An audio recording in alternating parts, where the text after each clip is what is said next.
ignites your passion? What fuels your ambition? What drives you to succeed? Whatever the reason is, you need a companion with you to tell you that your dreams are valid, to fuel your passion and inspire you to learn every single day. Introducing the new age Saudi Plus TV, a fresh, easily accessible, and content-packed platform for young people.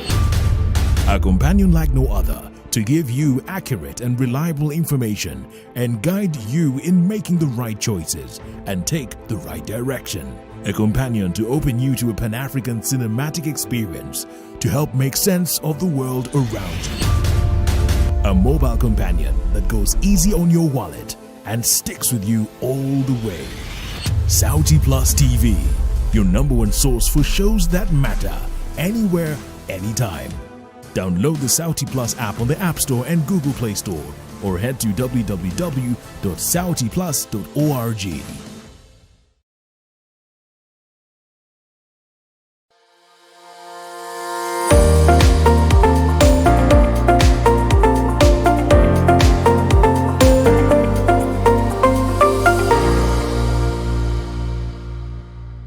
Good afternoon, good evening, good morning from wherever you're watching us from or hearing us from.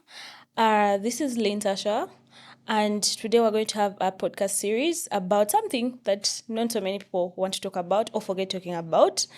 And I think you're wondering what it is, but it is menstrual health.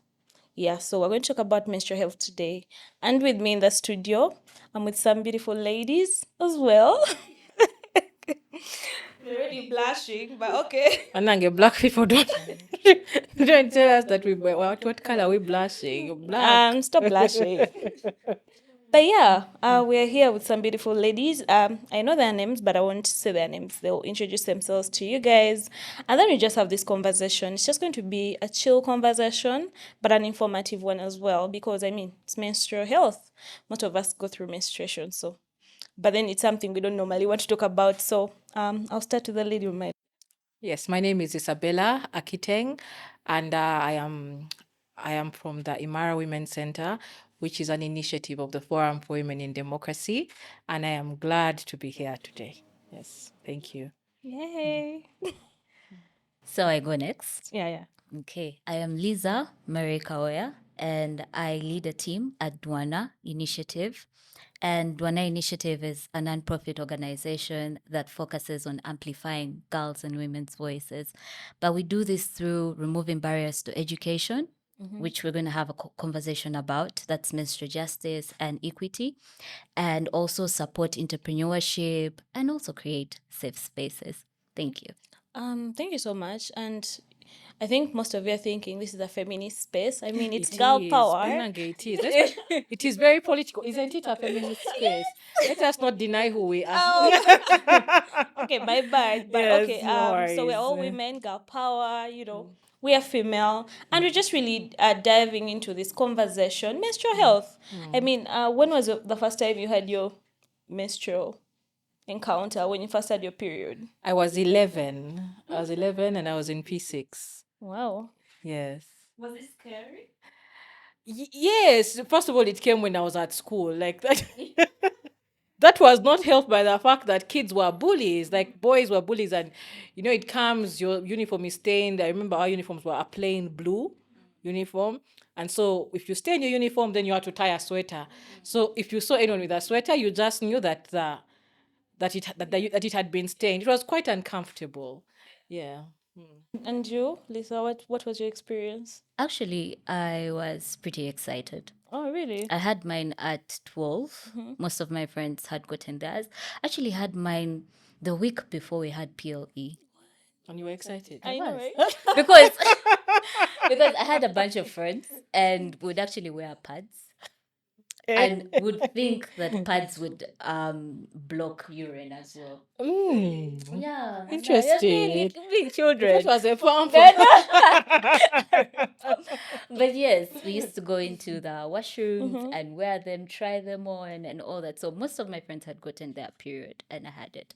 So when it came that day, I was excited. It was an evening. I found blood and I was like, finally. So my brothers, I remember it was my brother and also my sister's husband that picked us from school. I told them, we went to the supermarket, they bought me a pack and went home. Told my mom, by then she wasn't in the country, but I told her about it. She gave me this whole speech, grand drum roll and everything and all that. Really? But yeah. That must have been beautiful. I'm just wondering, did you also have like a talk with your parents and then maybe drum rolls? No, we had no drum rolls. First of all, I come from a family of 7 kids. I'm number 6. Like there'd been a lot happening. Yeah, there, there'd been a lot happening. I had seen my sisters go through. I had seen enough pads in that home because out of the 7 kids, we are 6 girls. So there was enough of sanitary towels in the home, and at least one thing that I'm happy about is that's one of the things that like was bought unashamedly because there are homes where yeah the father doesn't want to know this one is hiding, you can't even tell them I need, but mine was there, so I cannot say that no, there were not drum rolls. People had been there Should we give her before. drum rolls now? Just to make you heal. To heal. Anyway, yeah. Yeah, but when I'm hearing you talk, I'm just wondering if every girl out there like gets that opportunity to actually, when you experience your first period, you have like people to talk to, or you have people to talk to you about it anyway. As girls, when you get your period, this is like, for lack of a better word, like it's another start of your life in so many ways. It's a start of your life in so many ways that can be both positive and negative. So, because when you have your period as a girl, and then there are those actually who don't get their period till late or never get it at all, which is also another issue. Yeah. But then for us girls, when you get your period now, you're looked at differently in society. Even as you yourself, you look at yourself differently now. You get it. When you get your period, it's like a whole, like, body changes are happening, and then you're likely to get pregnant. All these possibilities start happening. You looked at oli muntu mukulu. Even when you're in class, some teachers actually used to bully us. And those are some of the challenges we face as girls. Because I remember in my school, like the moment you've got your period, like a teacher would even make a mean joke about you and be like, Olimukazi mukulu, you can even get pregnant right now. Why are you acting like that? You get. So those are some of the challenges. What are some of the challenges you feel like you've come to see as a girl? Maybe growing up from a privileged place, maybe not so privileged, maybe just seeing your fellow girls in school, those challenges and stereotypes that are in society that are affecting us as girls. So I would actually like to share a story, one that would be much more relatable to also many girls. So immediately after my campus, I went on to volunteer in Noya district, northern Uganda. And I was posted at a school under an organization called Delta Education Collective. And of course, having my experience, how I was welcomed into the menstrual world and all that. A very beautiful experience. Exactly. It was celebrated. It was okay. It wasn't something alarming on my end. But now I'm posted at this specific school, and the fact that we had to monitor the class attendance, who is coming in, who's not coming in, also tied to the goals of the school, that particular organization. Sure. I got to realize that there's some girls that are not coming in, and on particular days it's happening. So I have a conversation with the deputy head teacher, who is also called Miss Mary. She's very jolly. And I have a conversation with her and I tell her, why is this happening? So she sits me down and she's like, oh, Anyadwe, that's the name they gave me. My daughter, let me tell you what happened. So she says that previously she was... So she goes on to tell me that, oh, so you see when these girls get into their period, some of them don't come to school. I'm like, I'm shook, and I'm like, why? Then she's like, some of them don't have what to use, but also some of their parents tell them that they shouldn't come in, or they shouldn't come. They shouldn't be around people when they are in their period.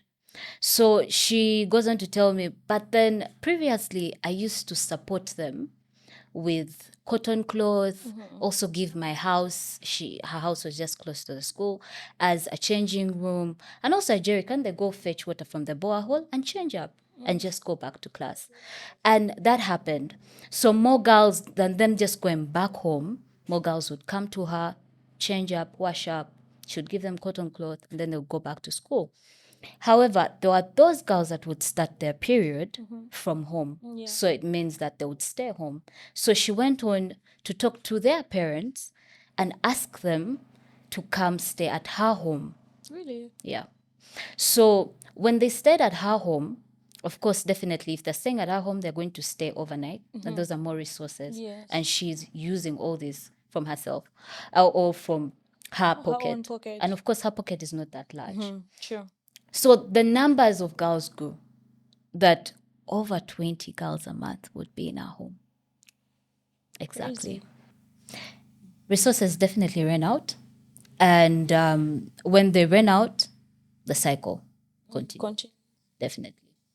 But she saw that when she was providing that, when those resources were available, when she took off time to talk to them about this, and also the parents as well who were holding the girls back, then they allowed them to come to school, then they would be at school. So it showed that, of course, as some of us might have grown up in environments where this is celebrated, this is welcomed, this is normal. This conversation is not normal somewhere else. And also the resources as well are not there. So I don't know if that could explain or just give you a hint of probably some of the communities we work in as Dwana, what they experience and how we go on to support them. We just go on to support them through school menstrual hygiene management clubs, but also we make sure that it's not only access to clean and hygienic products that are around in the school, but also the infrastructure, the information as well, and the facilities that can support them.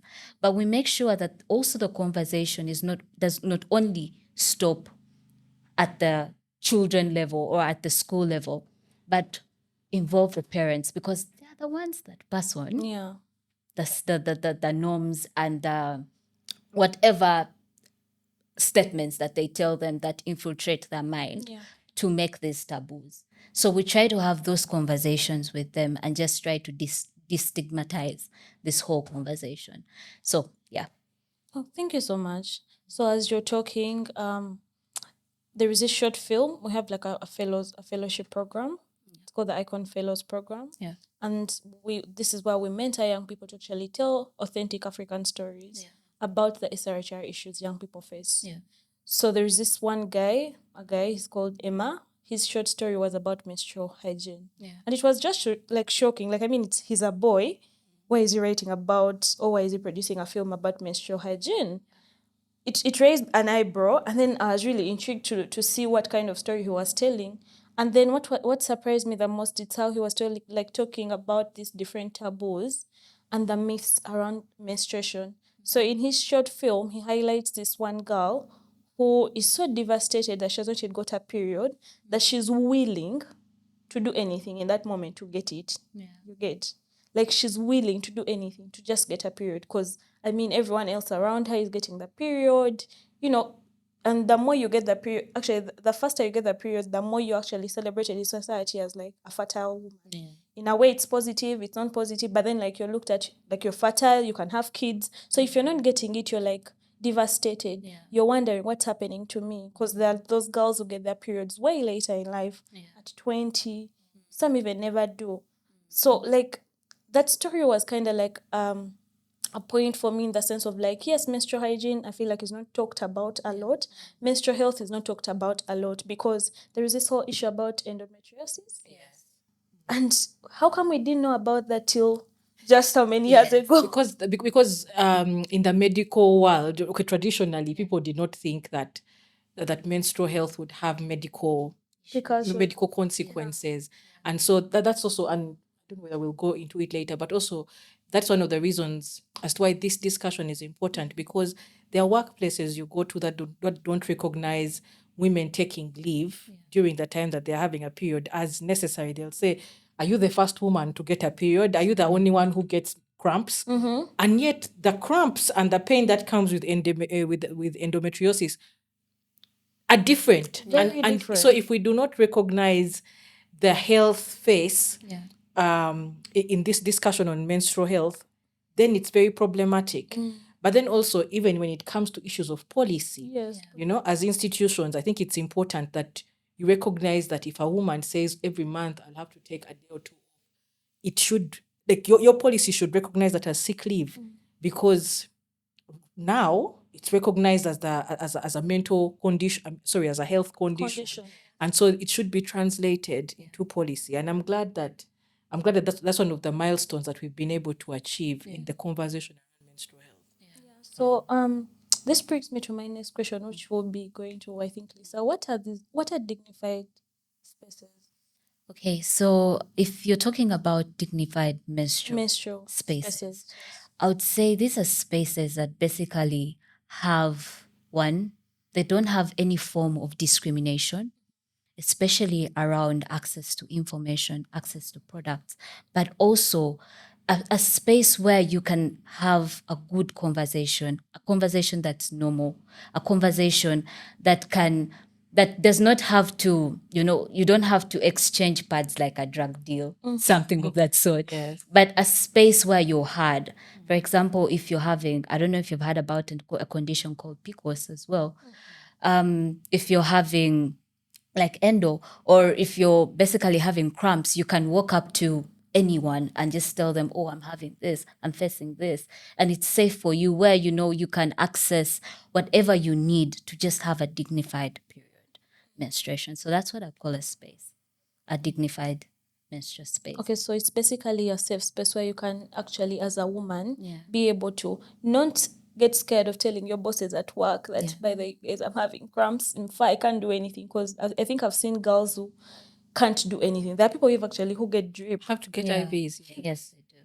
That's, and like in some cases, I feel like there is a lot of awareness that needs to be done, because sometimes I feel like even as the women, we're the ones stigmatizing the women, because you'll be like, oh yeah, koza. You get, there is that whole saying of like, that one is just pretending, she doesn't want to work. Yeah. So I feel like that awareness needs to cut across to even us, the ladies ourselves.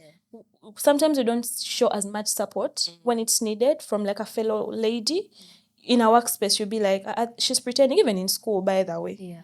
Like, someone would really be dying, and Yeah. then someone is like, there is no way. A prefect who is a girl, she's like, no, you're pretending. Yeah, those are not cramps. Yeah, those are not cramps. You just don't want to study. Of course, it doesn't take away the fact that some people would use that, but to me, In every situation, there are people who will use that, use the that context to their advantage. Yeah. But yes. yeah, but just that awareness. I feel like what is keeping us like in like hiding with menstrual health is mostly the fact that we don't talk about it. Yeah. We never talk about it. Yeah. We can talk about all the things that come after it, but not it in general. So there is a lot of things we're just getting to know now. Even people who are learned, who have gone to school, they're just some things they're getting to know about now, which is like shocking. And like, how come we didn't know about this like way before? Yeah. You get, so it's just constant maybe awareness and reminder and creating a space. And I like the fact that there's all these dignified menstrual spaces. They'll start the conversation. There'll be conversational starters, having short films, highlighting these things, which may look like fiction, but actually it's the reality. This is someone's lived experience every day. This is just someone's lived experience. And I'm just wondering, Imara, the Imara Centre, that we are all excited about. Yes. I hope I have an office there. Isabella, you need to get her It'll one. be like a tree. If there's no office, we shall find a tree where you can put your chair. But please, But there'll be space here. please, I hope there is space for me to sit there permanently. The Imara Centre, we are gearing up for the Imara Festival, and we are basically fundraising for the Imara Centre.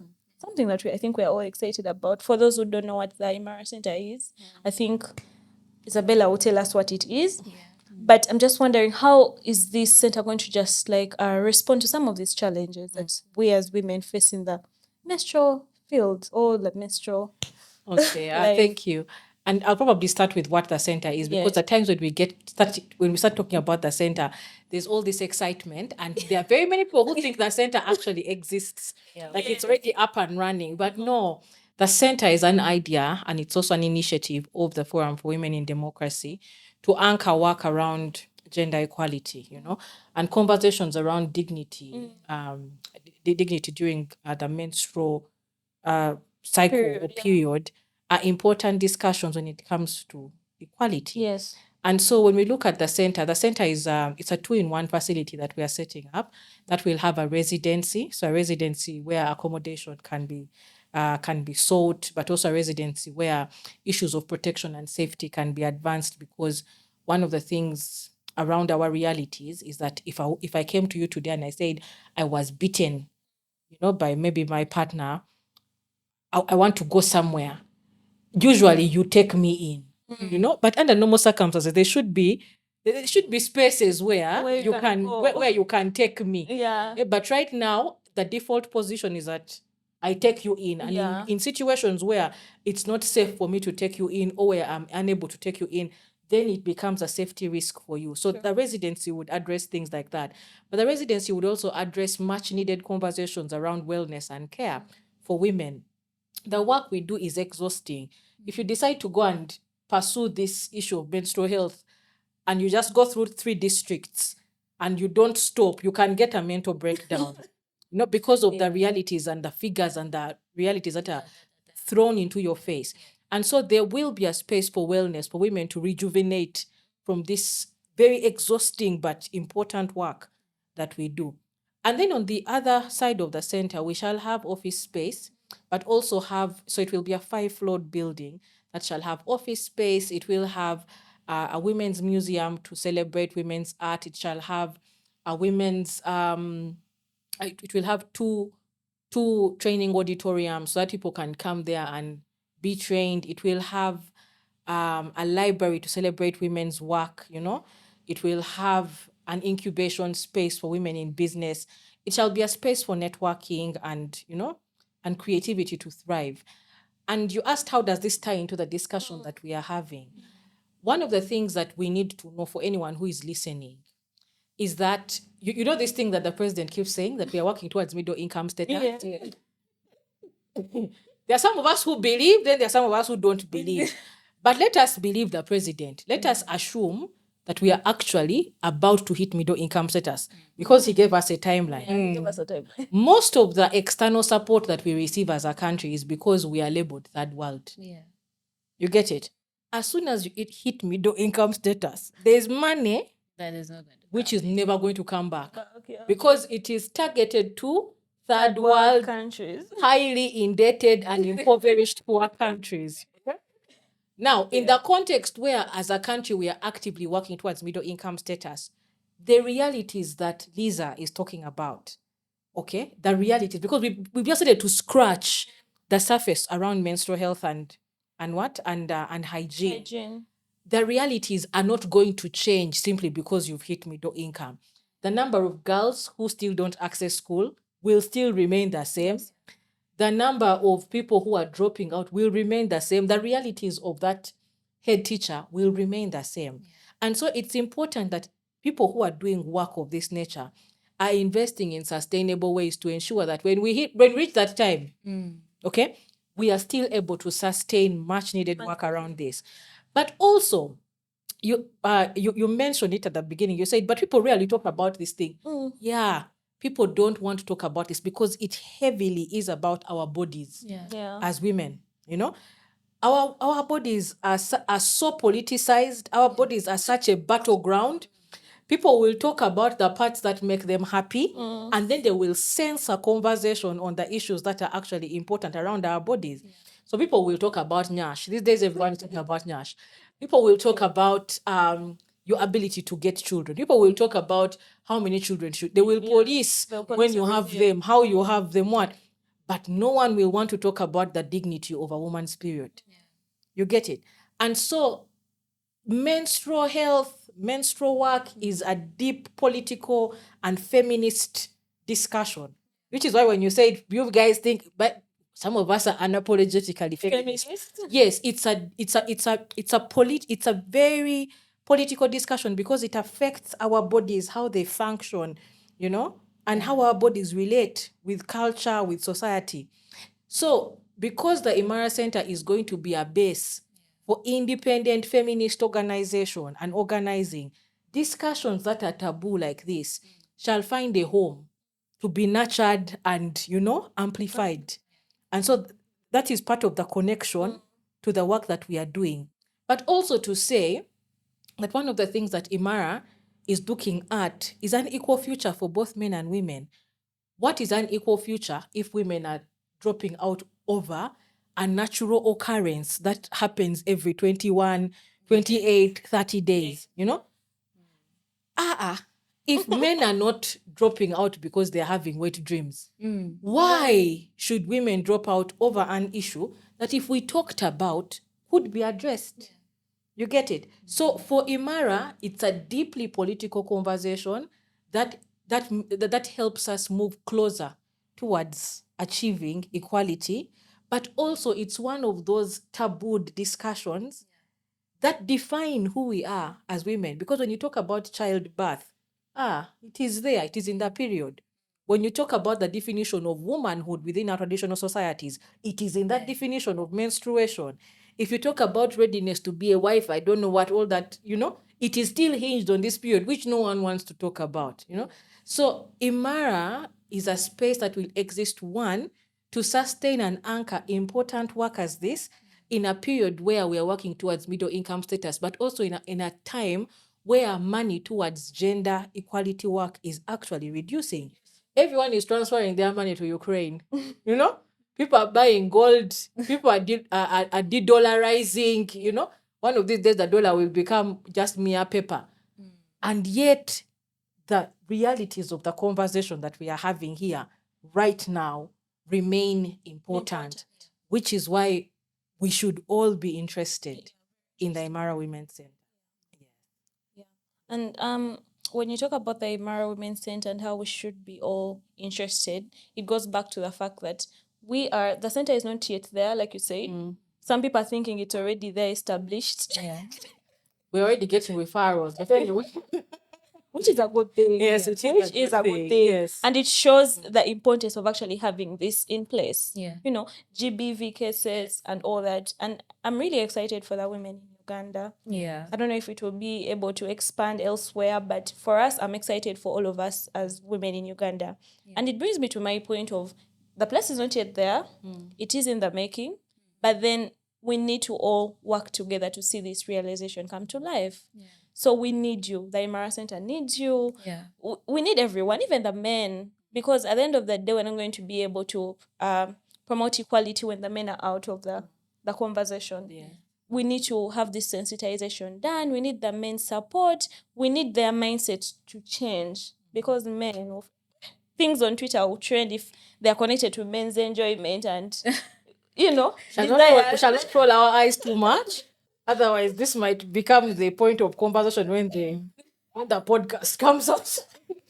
They'll just pick out this part, and then you'll see how it will trend on Twitter. Yes. But back to it again. Let's contribute to the center.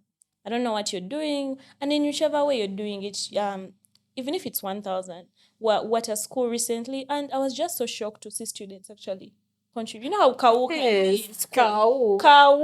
Let me tell you. An hour 50K. I was in Mitiana just this Sunday, and Central College, Mitiana, were at a baptism. So we had gone, my husband had gone to be a good father to one of his friends in Mitiana. So we went to this church, and we go there.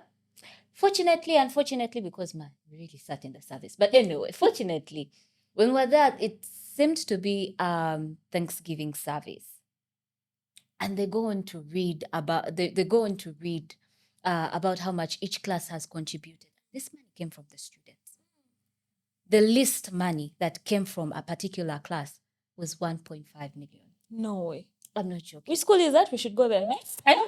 I'm telling you. But and Sifsos, please pick up this story, because it just shows. But only the head teacher went on to speak and share more about it. And it just showed that it came from him. It's the spirit of giving is basically pouring from him to the students, because just him, he gave a bunch as well.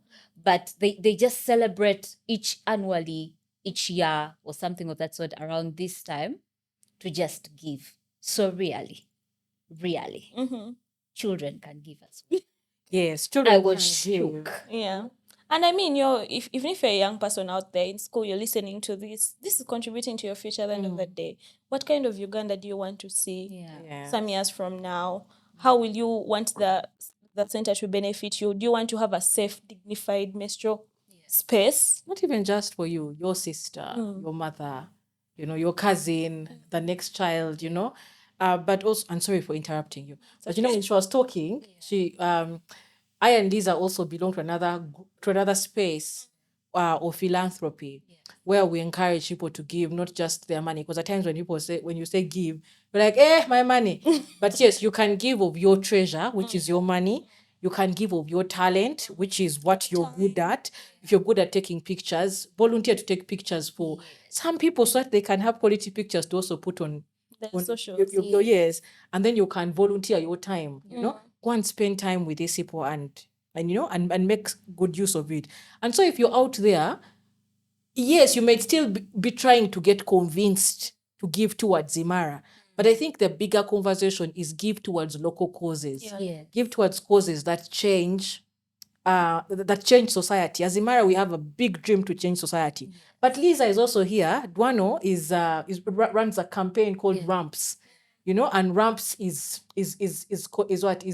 raising resources towards buying Menstrual products. Yes. menstrual pads Yes. to take round. And I think you have a target of, is it 10,000? We have a target for this year. We Yes. have a target. Yes. So each school takes about 500, 1,000 So that's about 3,000. Yes. 3,000, yes. And you see, it's very little money, because how much Yeah. are you looking at We per? were looking at for actually the whole fundraiser was about 20 million. About 20 million, you see. And these pads last for a period of 3 years. Are they reusable? Yes, they're reusable. So if you're out there, yes, give towards the journey towards gender equality, but also give towards much needed short-term interventions like just access to pads, because it makes all the difference. And some of you might be saying, but that money is a lot, 20 million, that's a lot of money. But no, at the Imara Women's Centre, we have various ways that we encourage people to give.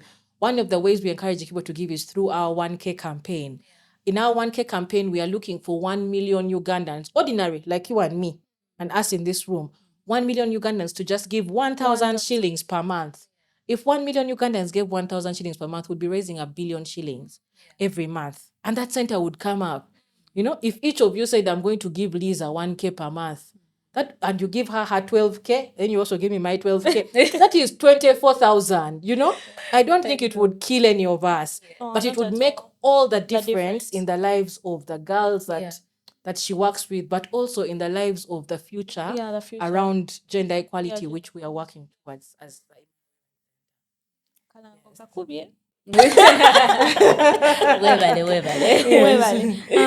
we're coming to the end of our podcast. Maybe if you have any departing words, of course, akalango kugenda kakuba again. But just, from Lisa, like the kind of work you do, the kind of support you need, and just a word or two to our listeners about menstrual. Okay. So I'm just specifically going to talk about the space of menstrual health, basically menstrual justice. So for us to achieve menstrual justice, it's not only going to be a one Lisa or a one Isabella or a one Lynn, basically, but it's going to take all of us, because fortunately, over 50% of the world is populated by women, and most of them are menstruating. So it's an issue that's definitely going to bite in a way or another if we don't pay close attention to it. Currently, we are not paying that much attention to it. But I would like to also recognize spaces like the Period Equality Network that are bringing different partners across East Africa, even the Period Equality Africa network as well, that is bringing those different players that are putting in so much effort to get this word out there, to normalize this conversation, but also not only just the products, but even through the taxes and that come on these products and all that. So I'd like to recognize all their efforts, but we are not yet there. I mean, 1 in 4 girls drop out of school when they start their menstruation. That's happening. That is there. Yes. So it doesn't only take me, it also takes yourself. So please join in, amplify this conversation, have this conversation with your boys, with your men, with your women, because like you said, even women still have that whole stigma around it. You saw with Senator Gloria, the Kenyan Yes. senator. I mean, Impala it vote, was yeah. a woman who went on the podium and she was like, no, You can't do you that. understand? Yeah. And it's we keep saying, oh, it's all stigmatized and blah blah blah. But the stigma is coming from That's us. with us, yeah. It's starting from us. It's not like we have any other kind of alien or UFO coming in and spreading this information. It's all us. So it takes us to create the change. So let's be that change. So thank you. Beautiful. Was that Amaze? Can't we just go? Can just Yeah. that change, yes. Anyway, we can't depart without hearing from you again. So I will depart by saying that there is an important need for spaces, spaces for dignified menstrual health, spaces for wellness and care, spaces for for mental health, spaces for women's political leadership. We need space, because spaces allow for us to thrive and spaces allow for us to express ourselves. If we didn't have this space, we wouldn't be having a conversation. And so it is important that we invest in sustainable spaces. Sustainable spaces include the Imara Women's Centre, that this work that we continue to do is anchored, it is stable, it is firm, it is bold, it is protected, and it's sustainable. So let's invest in spaces. For some of you who don't know, when Makerere opened, there was no hall for women. For women. Because the university did not believe that they needed to create space For women. for women. Okay? And so even when they admitted the first women into the university, they had to transform some of the lecturers' offices to become accommodation. And that was So many years ago. yes, but not too many again. It was here juicy independence, And so, because they had to translate those spaces, after some time, there was a push, and that is how Mary Stuart was built. Mary Stuart was the first women's hall. But when Makerere was first built, there was no space. So there can be space. You see how big Makerere is. There can be a lot of space, But but no space. So it is important that we continue to push for spaces as these, so that we can continue to express and do the very important work that we all aspire to. Thank you very much. Thank You're you. welcome. Thank Thank you for that history. Yeah. It was well needed. But you. it just makes Ogalo. you wonder, oh my God, like there was actually no hall for girls. They were there in the offices of the lecturers. Yeah. Anyway, as we come to an end, I also say some departing words. I think from what I take from this conversation is that sometimes we tend to be, I think, entitled or comfortable, because I feel like I'm very fortunate to at least be at this age in this era. I'm just imagining what our great-great-grandparents went through. Or like just the girls who didn't have a hole in Makerere went through as well. So it's a call to everyone. Let's just not be so comfortable, because if you're able to just access pads, because maybe you can afford it, it's not enough, because at the end of the day, even when the prices keep going up, even it will affect you financially. You may have the money now, but what happens tomorrow? Yeah. You get, there are just some people who are living in their fairy tale life, which is okay, but then we shouldn't forget the actual reality of things, because the money may be there now, the job is there now, but then what happens when it's not there anymore? Because Because even me sometimes, I hustle to get money for pads. Yeah. Like the reality is real. And yet like, I'm very sure I'm not so badly off. You get? But then there is just that you just wake up one morning and you really don't have, and then you improvise. You're like, let me just use tissue. Then I'll go and buy. Yeah, But like then figure what out of those people who actually don't have access to tissue? Like they're just there, Don't even have water. you know? And like we shouldn't forget that so many things are connected to menstrual health, like just connects to so many other things. Connects to climate change.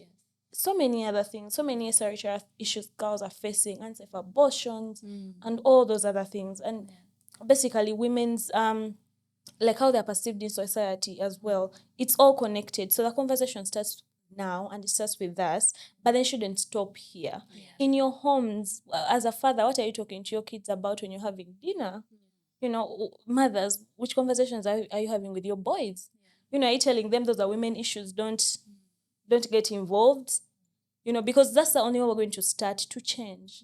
It starts with all of us in our different, you know, our home is the smallest unit of everything. So everything starts from home, really. It's just not going to, all of a sudden, you're going to university. Yes, you may get that information, but the things you've grown up seeing in home, in a way, affect you.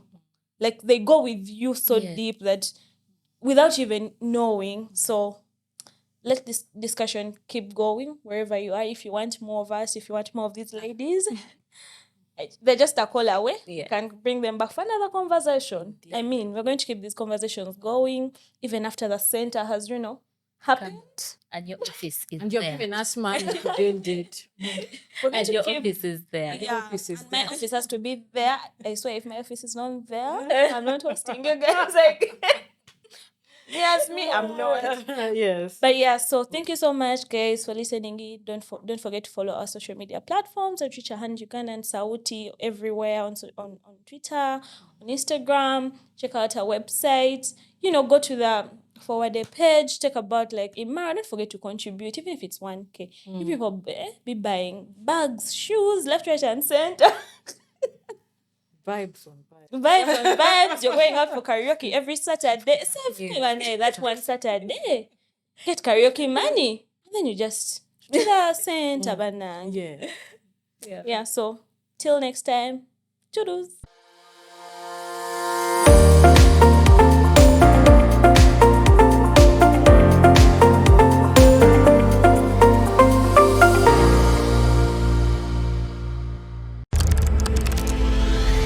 What ignites your passion? What fuels your ambition? What drives you to succeed? Whatever the reason is, you need a companion with you to tell you that your dreams are valid, to fuel your passion and inspire you to learn every single day. Introducing the new age Sauti Plus TV, a fresh, easily accessible, and content-packed platform for young people. A companion like no other to give you accurate and reliable information and guide you in making the right choices and take the right direction. A companion to open you to a Pan-African cinematic experience to help make sense of the world around you. A mobile companion that goes easy on your wallet and sticks with you all the way. Sauti Plus TV, your #1 source for shows that matter, anywhere, anytime. Download the Sauti Plus app on the App Store and Google Play Store or head to www.sautiplus.org.